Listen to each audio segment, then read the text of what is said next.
Thank you very much. Chairperson of the National Council of Provinces, thank you very much. We promised the nation that we will deliver our speech today as an opposition party, and we're about to do just that. We greet the leadership. We greet the leadership of Umkhonto weSizwe and the leadership and the members of the Progressive Caucus present here in Parliament. In all honesty, there is no need to dignify. In all honesty, there is no need to dignify the false and empty promises of President of the so-called Government of National Unity, because throughout his presidency, he has made many commitments and promises which were never fulfilled and will never be fulfilled. Allow us to greet and pay homage to the President of Umkhonto weSizwe, our Commander General, President Jacob Zuma. During his tenure as President, Honorable Hlophe, can you please take your seat? Honorable member, Honorable Chair, can you please take in charge of the House? can you be on your feet? The Speaker is been drowning here. Honorable member, can you be on your feet? And Honorable Chair. on what point of order are you raising on? On what rule are you raising on? Chair, the Speaker has been drowned, please. Please take your seat, honorable member. Your order is not sustained. However, honorable member, I understand that there is echo in this house.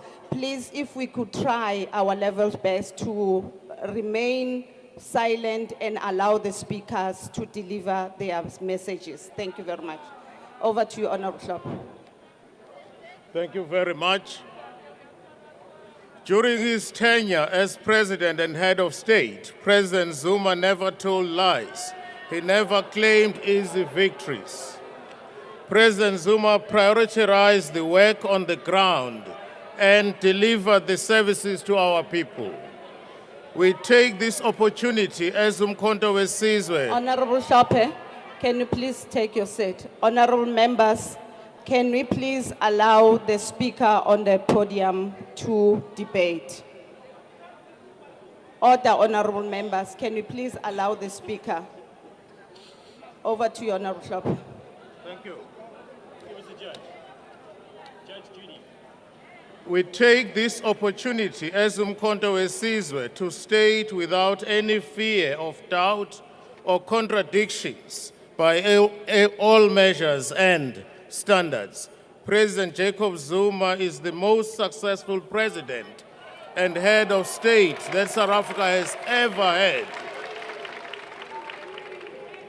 We are stating this fact not out of emotions or excitement, but through verified statistical data, which we will summarize in our input today. President Zuma's 9 years as head of state and president of our country was not just 9 wasted years, but was 9 years of progress defined by increasing life expectancy, access to education, and massive infrastructural programs. When President Zuma assumed office in 2009, South Africa's life expectancy was at 50 years, and throughout his leadership of South Africa as head of state, the life expectancy rose to more than 65 years, and that is a fact.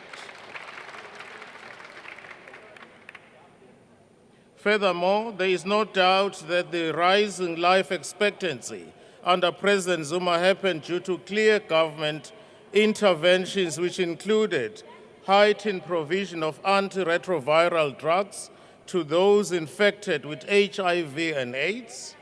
The number of HIV and AIDS-related deaths decreased drastically under President Jacob Zuma, and that is a fact.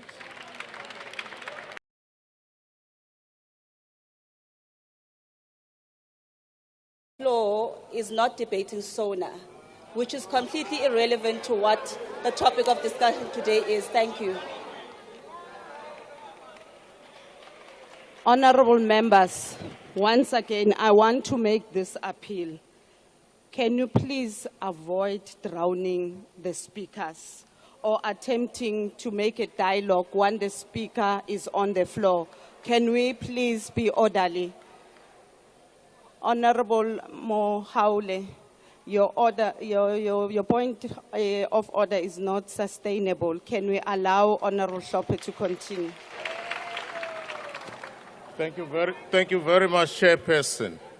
We now know that the objectives and goals of the NTP Vision 2030 will not be achieved because the so-called Government of National Unity is directionless and does not have a common vision or does not have a vision at all. Honorable Chairperson, the South African Reserve Bank, through the Prudential Authority, is in the process of closing down Ithala Bank, which is the only bank in South Africa started by and controlled by black people and has been at the center of serving our people. There are available solutions within the state, including through massive investment by the Public Investments Corporation to rescue and keep Ithala Bank fully operational and give it a banking license in terms of the Act. But the DA-ANC alliance government is allowing Ithala to be closed down in order to create space for the white-owned banks, in particular First National Bank.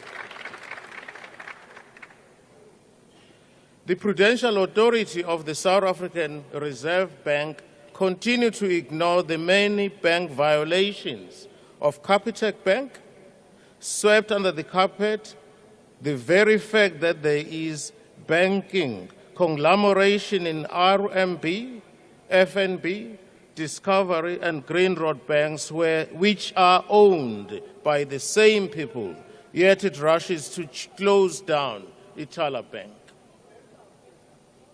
We want to assure the people of KwaZulu-Natal that when we take over the province of KwaZulu-Natal in particular, we will revive and strengthen Ithala Bank and restore it to its former glory and full operation. Meaningful economic participation by our people is not part of the NDP 2030 vision of the so-called GNU. Any self-respecting human being knows that South Africa will not achieve even half of the objectives and goals set in the NDP of the GNU because this GNU is full of self-contradictions and conflicts which will disrupt a clear development path to prosperity. The so-called GNU is nothing but a grand coalition of former liberators and historical but present oppressors. And the former liberators have joined the oppressors in the continued oppression of our people. While they travel in luxurious cars, the majority of the population's reality is one of catastrophic public transport that is akin to walking barefooted. This contradiction is starker in the light of the following. There is a widening fiscal gap in this country between the rich and the poor. It is now projected to exceed 5% of the GDP. B, there is a growing national debt expected to surpass 80% of the GDP by year 2026, a cause for concern. There is rising inflation and increased cost of living, forcing millions into deeper poverty as poor households are faced with disproportionate 11.3% increase in their food basket, pushing them deeper into poverty.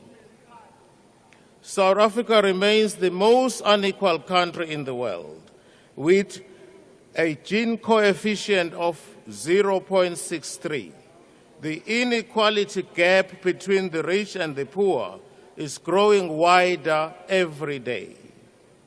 In 2024 alone, over 139,000 more people fell into the extreme poverty.